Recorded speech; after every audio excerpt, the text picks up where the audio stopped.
On a quiet afternoon in late 2024, Russia's finance ministry published its draft federal budget for the coming 3 years. Most people scrolled past it. Economists skimmed the usual line items. But buried on page after page of government spending allocations was a single detail that changed the calculus for an entire commodity market. For the first time in modern history, Russia's central bank announced it would begin purchasing silver for its national reserves, allocating $535 million over the period from 2025 through 2027. Not gold, not just platinum and palladium, which Russia already held. Silver. The metal that central banks had ignored for decades was suddenly back on the shopping list of one of the world's most resource-rich nations. Welcome to Chart Chamber, where we break down the financial moves that don't always make headlines but often matter most. Today we're looking at what happens when a major economy decides silver isn't just an industrial metal anymore. It's a strategic asset. And when that decision collides with China's aggressive new export restrictions that took effect on January 1st of this year, you get a supply shock that's already pushing prices into territory most analysts didn't think we'd see until much later in the decade. Let's start with what Russia actually did. In October 2024, the Russian government released its budget proposal, and tucked inside was an explicit plan to acquire silver alongside gold, platinum, and palladium. This wasn't a leak. This wasn't speculation. This was official policy. Russia allocated roughly 51.5 billion rubles for precious metals purchases across 2025, 2026, and 2027, and for the first time, silver was specifically named. Russia is the world's 8th largest silver producer, mining about 38.5 million ounces annually. So this wasn't about diversifying away from dependence on foreign supply. Russia has plenty of domestic silver. This was about signaling that silver belongs in a central bank vault, right next to the metals that governments have traditionally viewed as monetary anchors. Now, why does this matter? Because central banks don't buy things casually. When a central bank adds an asset to its reserves, it's making a statement about value, about stability, and about what it thinks will hold up when everything else doesn't. For decades, silver has been treated as the industrial stepchild of precious metals. It goes into solar panels, electronics, medical devices, and car components. It's useful, it's valuable, but it hasn't been viewed as a reserve asset since the United States held large silver stockpiles in the mid-20th century, or since India and Mexico kept silver in their vaults. Russia's decision breaks that pattern, and it breaks it loudly. Here's where the timing gets interesting. Russia made this announcement after years of facing Western sanctions, after being cut off from the SWIFT banking system, and after watching $300 million of its foreign currency reserves get frozen. The Russian government has been on a mission to reduce its exposure to the dollar and to Western financial infrastructure. They've been stockpiling gold, they've been settling trade with China in rubles and yuan, and now they're adding silver to the mix. This isn't just about diversification. This is about building a financial system that doesn't depend on currencies or institutions that can be turned off with the flip of a geopolitical switch. At the 2024 BRICS Summit, Russia floated the idea of a precious metals trading platform where member countries could buy and sell gold, silver, and diamonds without using US dollars. Implementation was set to begin in 2025. Whether or not the platform materializes in its full form, the intent is clear. Russia sees precious metals, including silver, as tools for bypassing dollar dominance. And when a country that produces millions of ounces of silver every year starts treating it like a monetary asset, other countries start paying attention. But Russia's move is only half the story. On January 1st, 2026, China implemented a new licensing framework for silver exports. Technically, this isn't a blanket ban. China approved 44 companies to export silver in 2026 and 2027, which is actually 2 more than the previous year. But here's what changed. Under the new system, only state-approved exporters can ship silver out of the country, and the licensing requirements are strict enough that many smaller and mid-sized firms are effectively locked out. Industry insiders say this policy elevates silver to the same regulatory status as rare earth elements, tungsten, and antimony. In other words, China now treats silver as a strategic material, not just a commodity. China doesn't produce the most silver in the world, but it refines a massive portion of it, and it consumes an enormous amount domestically. The country is the global leader in solar panel manufacturing, and each photovoltaic panel uses about 15 to 25 grams of silver. China is also ramping up electric vehicle production, and EVs use significantly more silver than traditional cars. So when China tightens export controls, it's not just limiting supply to the rest of the world. It's signaling that it needs every ounce it can get for its own industrial ambitions. And the rest of the world, particularly Europe and the United States, suddenly has to figure out where they're going to source the silver they need for their own energy transitions. Let's talk about what this export restriction actually does. Reports from the first weeks of January show that Chinese companies have been reaching out to silver producers in Canada and elsewhere, offering to pay $8 to $10 above the prevailing market price for physical metal. That's not a small premium. That's desperation. Indian buyers have reportedly offered similar premiums. Why? Because the global silver market is tight, tighter than most people realize. The Silver Institute projects that the world has been running a supply deficit for 4 consecutive years. In 2024, the deficit was estimated at around 182 million ounces. That means demand exceeded new supply by nearly 200 million ounces. And that was before China's export controls kicked in. Now here's where the mechanics get important. About 80% of global silver production comes as a byproduct of mining other metals like lead, zinc, copper, and gold. That means you can't just turn on the silver tap when prices go up. If a mine is digging for copper and happens to pull out silver along the way, the amount of silver produced is largely determined by how much copper the mine is going after, not by silver's price. So even though silver prices have surged over the past year, new supply hasn't flooded the market. It can't. The supply side of this equation moves slowly, very slowly. On the demand side, things are accelerating. Industrial demand for silver hit 680 million ounces in 2024, and it's projected to stay near that level or climb higher in 2025 and 2026. Solar panel production alone accounted for about 232 million ounces in 2024, and that number is expected to grow by roughly 20% annually as countries push toward renewable energy targets. The European Union has set a goal of delivering at least 700 gigawatts of solar capacity by 2030. The United States is forecasting 70 gigawatts of new solar capacity in 2026 and 2027 combined, which would require about 143 million ounces of silver just for American installations over those 2 years. Electric vehicles add another 70 to 75 million ounces of demand annually, and data centers powering artificial intelligence and cloud computing are consuming silver at rates that have grown more than 50-fold since the year 2000. Now layer on top of that the fact that new silver mine discoveries have been scarce. There have been only a handful of significant finds in the last decade. Existing mines are seeing ore grades decline, meaning they have to process more rock to get the same amount of silver. And in regions like Mexico, which is one of the world's top silver producers, regulatory changes in 2024 and 2025 cut expected output by about 5% in certain areas. So you have demand growing, supply constrained, and now 2 major players, Russia and China, making moves that pull even more silver off the global market, or signal that they're going to hold onto what they produce. This is where the price action starts to make sense. Silver began 2025 trading around $29 per ounce. By September, it had crossed $42, up nearly 28% year to date. But that was just the beginning. In October, silver hit an all-time high, and by the end of 2025, it had gained roughly 147% for the year. In the first weeks of 2026, prices pushed even higher, briefly touching levels above $90 per ounce before pulling back. Some of that move was driven by speculation, by traders front-running what they thought might happen when China's export controls went live. But a lot of it was driven by real physical buying.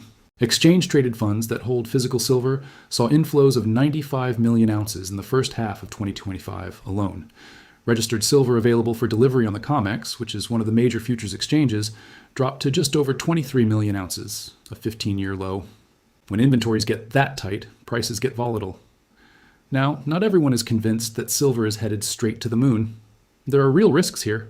If the global economy slows down significantly, industrial demand could soften. If governments pull back on subsidies for solar energy or electric vehicles, that could take some of the wind out of silver's sails. And if prices stay elevated for too long, industries will look for substitutes. There's already research into using silver-coated copper powder in solar panels, which can reduce silver consumption by 30 to 50% per panel, with only a marginal loss in efficiency. But here's the thing. Even with substitution efforts, even with efficiency gains, the sheer scale of the energy transition means that silver demand is likely to remain structurally high for years to come. Analysts have a wide range of forecasts for where silver goes from here. JP Morgan's commodities team sees silver averaging around $81 per ounce in 2026, more than double the average price in 2025. Citigroup has projected a range of $40 to $43 over the next 6 to 12 months, though that estimate feels conservative given where prices have already moved. HSBC has put out forecasts ranging from $58 in 2025 to $88 by the end of 2026, acknowledging that supply shortfalls could push prices higher, but warning that elevated real interest rates could limit investor enthusiasm. On the more aggressive end, some analysts are calling for silver to reach $100 or even higher if the current deficit persists and if central bank interest continues, One analyst at the Deaver Group projected that silver could hit $200 per ounce by the end of 2026, citing structural demand, supply shortages, and ongoing economic uncertainty. Bank of America's metals team put out a forecast suggesting that if the gold to silver ratio compresses the way it did during previous precious metals rallies, silver could theoretically reach anywhere from $135 to $309 per ounce. That upper bound is based on the ratio hitting levels not seen since the Hunt brothers tried to corner the silver market back in 1980. So it's an extreme scenario, not a baseline expectation. But the fact that major banks are even putting those numbers on paper tells you how much the conversation around silver has shifted. Let's zoom out for a second and talk about what this means in the broader context of global finance. For the past several decades, the world has operated on a system where the US dollar is the dominant reserve currency, where central banks hold the vast majority of their reserves in dollars, euros, or other major fiat currencies, and where commodities like oil and metals are priced and traded in dollars. That system has given the United States enormous leverage. It's allowed the US to run large deficits without facing immediate consequences, because there's always demand for dollars. But that system is under stress. Countries like Russia and China have been working for years to reduce their dependence on the dollar. They've been settling bilateral trade in their own currencies. They've been building alternative payment systems like China's cross-border interbank payment system, which now links nearly 5,000 banks across 185 countries. They've been stockpiling gold at record rates. Central banks globally bought over 1,000 metric tons of gold in 2024, marking the third consecutive year of such heavy buying. And now, with Russia adding silver to its reserves and China restricting silver exports, we're seeing precious metals move from the edges of the de-dollarization conversation to the center of it. This doesn't mean the dollar is going to collapse tomorrow. It doesn't mean a new BRICS currency is going to replace the greenback next year. What it means is that the architecture of the global financial system is shifting. And in that shift, hard assets, things you can hold, things that can't be printed or frozen or sanctioned, are gaining value. Silver fits that profile. It's tangible. It's liquid. It has industrial uses that make it essential for the technologies of the future. And now, with Russia's endorsement and China's protective stance, it's being treated as something more than just a metal. It's being treated as a tool of financial sovereignty. There's also a psychological element here that's worth considering. For decades, silver lived in gold's shadow. The gold to silver ratio, which measures how many ounces of silver it takes to buy 1 ounce of gold, has historically averaged somewhere around 50 to 60 to 1. But at points in recent years, that ratio climbed above 100 to 1, meaning silver was dramatically undervalued relative to gold. As of early 2026, that ratio has compressed significantly, falling into the range of 55 to 65 to 1. If silver continues to outperform gold, which some analysts expect, given its dual role as both an industrial and monetary metal, that ratio could tighten further. And when investors see silver catching up to gold, it tends to attract even more buying, creating a feedback loop. Now, let's talk about what happens if other countries follow Russia's lead. So far, Russia is the only major central bank to explicitly announce silver purchases for state reserves during the current precious metals bull market. But if Russia's strategy proves effective, if silver holds its value or appreciates while the dollar weakens or while geopolitical tensions escalate, other emerging economies might start to view silver as a low-cost way to diversify reserves. Silver is cheaper per ounce than gold, which makes it accessible for countries that want to add hard assets without committing billions to gold purchases. And if a few more central banks start buying silver, even in modest amounts, the impact on such a relatively small market could be significant. The global silver market is tiny compared to other asset markets. Total annual silver supply is around 1 billion ounces. At current prices, that's roughly $50 to $60 billion worth of metal per year. Compare that to the size of global bond markets, which are measured in the tens of trillions, or equity markets, which are even larger. A few $billion of buying from central banks or large institutional investors can move the silver market in ways that wouldn't even register in those other markets. That's part of what makes silver so volatile. But it's also part of what makes it so attractive to investors looking for asymmetric upside. There's another angle here that ties into the energy transition. Silver's role in solar panels isn't going away anytime soon. Even with efficiency improvements, even with substitution efforts, solar energy is projected to be the fastest growing source of electricity generation over the next decade. According to some forecasts, global solar capacity could reach 665 gigawatts in 2026, which would require about 120 to 125 million ounces of silver just for photovoltaic applications. By 2030, some researchers estimate that solar panel production could consume anywhere from 10,000 to 14,000 metric tons of silver annually, which is a substantial chunk of total supply. That doesn't even account for the silver needed for electric vehicles, for grid infrastructure upgrades, for electronics, for medical applications, or for investment demand. Here's the uncomfortable reality for governments and industries in the West. They've spent the last several years talking about energy independence, about building domestic supply chains for critical minerals, about reducing reliance on adversarial nations. But when it comes to silver, they're still heavily dependent on imports. The United States' refining capacity for silver is constrained. One major U.S. refiner has reportedly been turning away ultra-pure silver because it simply doesn't have the capacity to process it. Europe is in a similar position. These regions have committed to aggressive climate goals that require massive amounts of silver, but they haven't built the infrastructure to secure that silver domestically. So when China tightens export controls and Russia starts stockpiling, Western countries are left scrambling. Some of them are trying to secure supply through bilateral deals, through investments in mining projects in friendly countries, or through stockpiling agreements.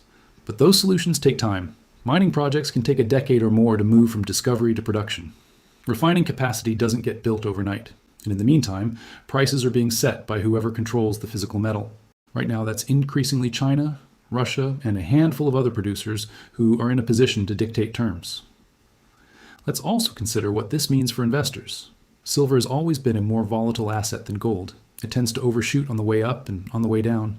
That makes it risky for conservative portfolios, but it also makes it attractive for investors who are looking for leverage to macro trends like inflation, currency debasement, or geopolitical instability. In 2025, silver returned nearly 150%, crushing gold's 64% gain. In the first weeks of 2026, it's continued that momentum, though with significant pullbacks along the way. For investors who got in early, the returns have been substantial. For those thinking about getting in now, the question is whether the fundamentals still support higher prices or whether we're due for a correction. The bull case is straightforward. Supply is constrained, demand is growing, inventories are low, and two of the world's most powerful resource-rich nations are treating silver like a strategic asset. If those conditions persist, prices have room to run.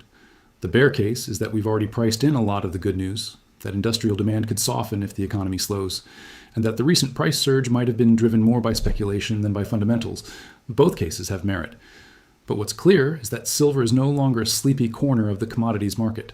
It's front and center in conversations about the energy transition, about financial sovereignty, and about what happens when the global order starts to fracture. There's one more piece to this puzzle that's worth mentioning.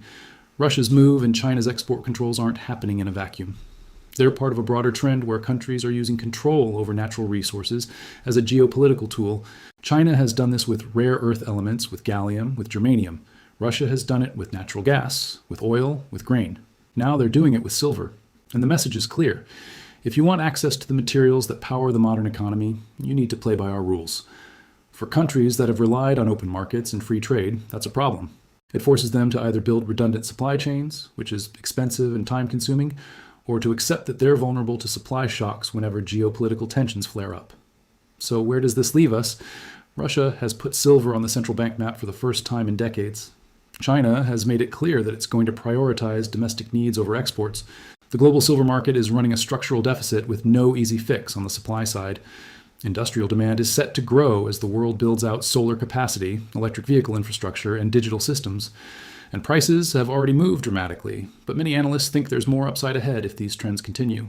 For anyone watching markets, for anyone thinking about where capital flows in a world that's shifting away from dollar dominance and toward hard assets, silver is a story that deserves attention. It's not just about price charts or supply-demand graphs.